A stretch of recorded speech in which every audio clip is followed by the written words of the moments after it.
Hello guys, welcome to my YouTube channel. কেমন আছো তোমরা? এখন আমরা কথা বলবো হচ্ছে ইন্ডিয়ান এবং ইন্টারন্যাশনাল সিনেমার বেশ কয়েকটি লেটেস্ট আপডেটস নিয়ে। তো চলো ভিডিওটা শুরু করা যাক।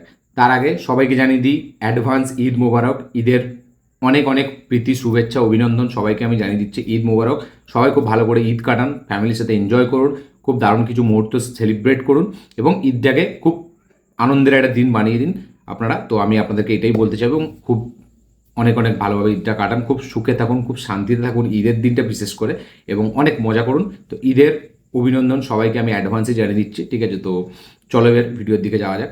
সব থেকে প্রথম যদি আমি আপডেট দিই সেটা হচ্ছে আমাদের রণবীর সিংকে নিয়ে। তো রণবীর সিংকে ব্যান করা হয়েছে, এই আপডেটটা আমি দিয়েছিলাম, ভিডিও বানিয়েছিলাম।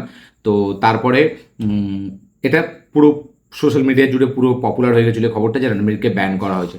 বাট এই যে ফেডারেশনের যে মেন যে অ্যাকচুয়ালি বলা যায় লিডার, যে মেন দায়িত্বে আছে অশোক পণ্ডিত না কি নাম, সে কিন্তু কালকে একটা প্রেস কনফারেন্স রেখে এটা কিন্তু ক্ল্যারিটি করে, মানে ক্ল্যারিফাই করে দিয়েছে, একটা ক্ল্যারিটি এনে দিয়েছে যে রণবীর সিংকে কিন্তু কেউ ব্যান করেনি। মানে ফেডারেশনের মধ্যে যারা আছে, জুনিয়র আর্টিস্ট থেকে শুরু করে টেকনিশিয়ান, লাইট বয়, যারাই আছে, মেকআপ আর্টিস্ট, তারা কিন্তু চাইলে রণবীর সিংয়ের সাথে কাজ করতে পারে।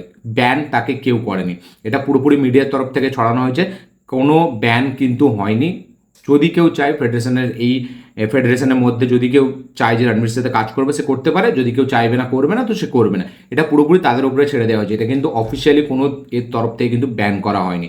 তো এটা পুরোপুরি ভুল খবর ছিল এবং এটা মিডিয়া এইভাবে রটিয়েছিল যে রণবীরকে ব্যান করা হয়েছে। বাট এই অশোক পণ্ডিতই মেবি, আমি জানি না টাইটেলটা কি, সে কিন্তু কালকে প্রেস কনফারেন্সে জানিয়ে দিয়েছে যে তাকে ব্যান করা হয়নি, যে চাইবে সে কাজ করতে পারবে। তো এটা, এই আপডেটটা পেলাম, আমি ভাবলাম আপনাদের সাথে শেয়ার করি, ঠিক আছে? তো রণবীরকে কিন্তু অফিসিয়ালি ব্যান করা হয়নি। নেক্সট আপডেট হচ্ছে জেলার 2 নিয়ে। তো জেলার 2 এতে মেবি আমরা ঋত্বিক রোশনকে দেখতে পেতে চলেছি। ইয়েস, একটা ক্যামিও চরিত্রের জন্য ঋত্বিক রোশনকে অফার করা হয়েছে। হ্যাঁ, শাহরুখ খান তাকে অফার করা হয়েছিল, বাট সে রিজেক্ট করেছে। বাট ঋত্বিকের সাথে নাকি এখন কথাবার্তা চলছে, এরকমই আপডেট উঠে এসছে। তো মেবি আমরা ঋত্বিককে কিন্তু দেখতে পেতে পারি জেলার 2 এর কেমিওতে। আপনারা কি চান ঋত্বিককে নেলসনের সাথে কোলাবোরেট, মানে এর দুজনে একসাথে কোলাবোরেট করুক? সেটা অবশ্যই লিখে জানাবেন। এবং কারা কারা এক্সাইটেড ঋত্বিককে, মানে রজনীকান্তের সাথে সাথেই, মানে পাশাপাশি স্ক্রিন শেয়ার করে, মানে স্ক্রিন শেয়ার করা দেখতে, এটা কারা কারা কতটা এক্সাইটেড এটা দেখার জন্য অবশ্যই কমেন্টে লিখে জানাবেন। তো জেলার 2 এতে আমি তো খুব চাই যে ঋত্বিক রোশনের এটা কেমিও দিক।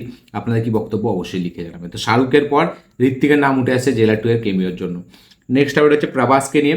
তো 3 ডিসেম্বর মেবি রিলিজ হতে পারে প্রভাসের ফৌজি, পিরিয়ডিক অ্যাকশন ড্রামা ফিল্ম, যেটার নাম হচ্ছে ফৌজি, যেটা ডিরেক্টর হচ্ছে সীতারামের ডিরেক্টর হানুরাগাপুরি, সেই ডিরেক্টর।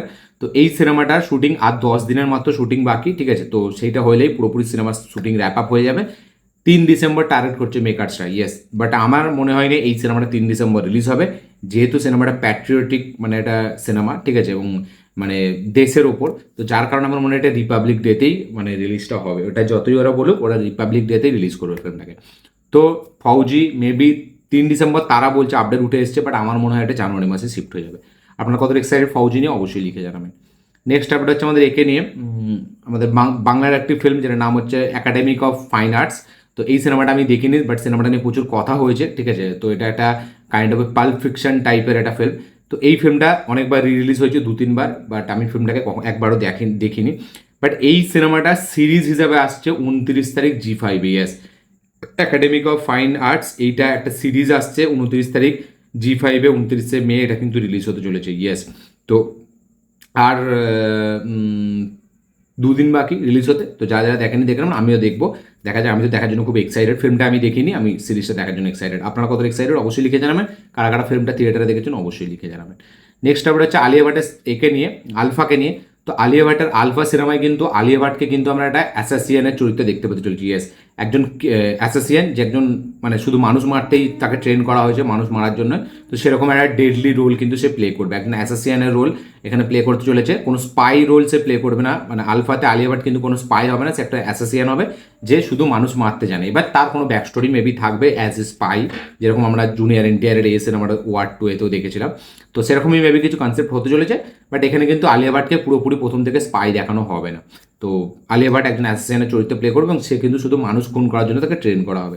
দেখা যাক, মেবি এইটাই আমার মনে হয় ববি দেওয়ালের ক্যারেক্টারটা তার মেন্টার হতে চলেছে। কারণ আমরা সিনেমাতে দেখেছিলাম আমাদের এই ওয়ার্ল্ড 2 শেষে যে ববি দেওয়াল একটা ছোটো বাচ্চা মেয়েকে ট্রেন করছে, সেটাই মেবি আলিয়া ভাট হতে চলেছে।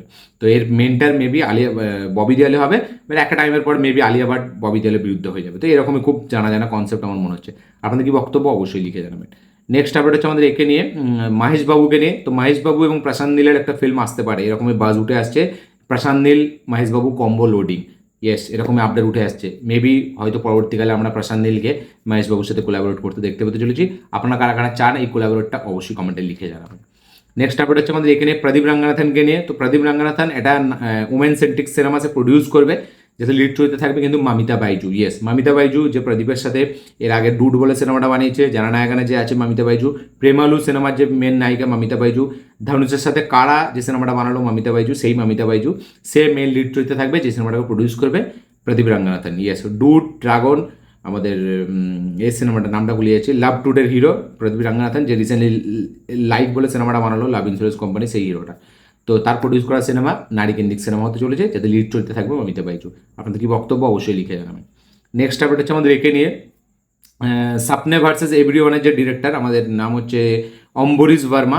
তো সে দুটো সিনেমা দুটো সিনেমা আনতে চলেছে, যেটা প্রডিউস করবে মহাবীর জৈন। ইয়েস, মহাবীর জৈন তারা প্রডিউস করবে এই দুটো ফিল্ম। এবং স্বপ্নে ভার্সেস এভরিওয়ান আমি দেখিনি, প্রথম সিজনও দেখিনি, দ্বিতীয় সিজনও দেখিনি, বাট খুব দ্বিতীয় সিজনটা নিয়ে প্রচুর কথা হচ্ছে, আমি দেখবো একদিন টাইম বার করে। তো এরই যে রাইটার ডিরেক্টর এবং যে অ্যাক্টিংও করেছে স্বপ্নে ভার্সেস এভরিওয়ানে, অম্বরীশ বর্মা, তো সে দুটো ফিল্ম সাইন করেছে, বড় দুটো সিনেমা, যেটা মহাবীর জৈন প্রডিউস করবে। তো মহাবীর জৈন যারা আমাদের এই ভান বলে যে সিনেমাটা, যেটা আমার সিদ্ধার্থ আনন্দ এবং মহাবীর জৈন অনেক সিনেমায় প্রডিউস করেছে, আমি এই মুহূর্তে নাম মনে পড়ছে না, খুব জানা জানা সিনেমা আমি অনেকগুলো দেখিয়েছি, বাট তার প্রডিউস করা সিনেমাগুলির মেবি আমি এই মুহূর্তে নামটা মনে পড়ছে না আমার। ঠিক আছে, তো তার সাথে দুটো সিনেমা সাইন করেছে এখানে অম্বরীশ বর্মা। তো যারা যারা স্বপ্নে ভার্সেস এভরিওয়ান দেখেছেন তাদের কিরকম লেগেছে অবশ্যই কমেন্টে লিখে জানাবেন। কি মনে হয় অম্বরীশ বর্মা কি এই সিরিজ যতটা মানে অ্যাক্লেম তার সিরিজটা হয়েছে, সিনেমাটা কিছু অতটা ভালোভাবে বানাতে পারবে, অবশ্যই লিখে জানাবেন। নেক্সট আপডেট হচ্ছে হলিউড থেকে ব্র্যাড পিটকে নিয়ে। তো ব্র্যাড পিট মার্ভেল সিনেমাটিক ইউনিভার্সে যোগ দিতে চলেছে। ইয়েস, মার্ভেল সিনেমাটিক ইউনিভার্সে সে তাকে একটি রোলের জন্য করা হচ্ছে, তাকে ভাবা হচ্ছে। সে মেবি আমরা রিসেন্ট টাইমে হয়তো মার্ভেলের কোনো সিনেমাতে ব্র্যাড পিটকে দেখতে পেতে চলেছি মার্ভেল সিনেমাটিক ইউনিভার্সের মধ্যে। তো আপনাদের কি বক্তব্য এটা নিয়ে অবশ্যই কমেন্টে লিখে জানাবেন। নেক্সট আপডেট হচ্ছে আমাদের একে নিয়ে, গডফাদারকে নিয়ে। তো গডফাদার ট্রিওলজি আমরা জানি, গডফাদার খুবই ফেমাস গ্যাংস্টার ড্রামা ফিল্ম, এবং গডফাদার পুরো গ্যাংস্টার জনরাকে চেঞ্জ করে দিয়েছিল। তো 36 বছর পর গডফাদারের সিকুয়েল আসতে চলেছে। ইয়েস, গডফাদার ফ্র্যাঞ্চাইজির নতুন মুভি আসতে চলেছে, এবং এটা মানে পুরো অফিসিয়ালি কনফার্ম। ঠিক আছে, 36 বছর পর গডফাদারের একটা নতুন সিনেমা আসবে। তো গডফাদার যারা যারা দেখেছেন তাদের কি বক্তব্য অবশ্যই লিখে জানাবেন। কারা কতটা এক্সাইটেড এই আপডেটটা জানার পর অবশ্যই লিখে যাবেন। One of the best fine film gangster জনরার মধ্যে সেটা হচ্ছে গডফাদার, যেটার আসার পর থেকে পুরো ফিল্ম মানে জনরাটাই চেঞ্জ হয়ে গেছিলো গ্যাংস্টার ড্রামা ফিল্ম, এবং সেখান থেকে সব যত গ্যাংস্টার ড্রামা মানে গ্যাংস্টার জনরার ফিল্মের উৎপত্তি। ঠিক আছে, তো আপনাদের কি বক্তব্য কারা কারা দেখেছেন লিখে জানাবেন। নেক্সট এবং লাস্ট যেটা আমাদের আজকে আপডেট সেটা হচ্ছে কার্তিক আরিয়ানের নাগজিলাকে নিয়ে। তো কার্তিক আরিয়ান নাগজিলা এতে কিন্তু আমরা কার্তিক আরিয়ানকে ডবল রোলে দেখতে পেতে চলেছি। হিরো এবং ভিলেন কার্তিক আরিয়ান দুটোই প্লে করবে, ডবল রোলে আমরা দেখবো কার্তিক আরিয়ানকে নাগজিলা সিনেমায়, যেটা প্রথমবারের মতো কার্তিক ডাবল রোল প্লে করতে চলেছে। হিরো ভার্সেস ভিলেন সে নিজেই হতে চলেছে। কি বক্তব্য আপনাদের অবশ্যই লিখে জানাবেন। তো এই ছিল টোটাল আপডেট, ইন্ডিয়ান এবং ইন্টারন্যাশনাল আপডেট। ভিডিওটা ভালো লেগে থাকলে লাইক শেয়ার কমেন্ট করে দেবেন, চ্যানেল তুললে চ্যানেলটিকে সাবস্ক্রাইব করবেন, বেল আইকন প্রেস করতে ভুলবেন না। দেখা হচ্ছে পরের ভিডিওতে, ততক্ষণের জন্য।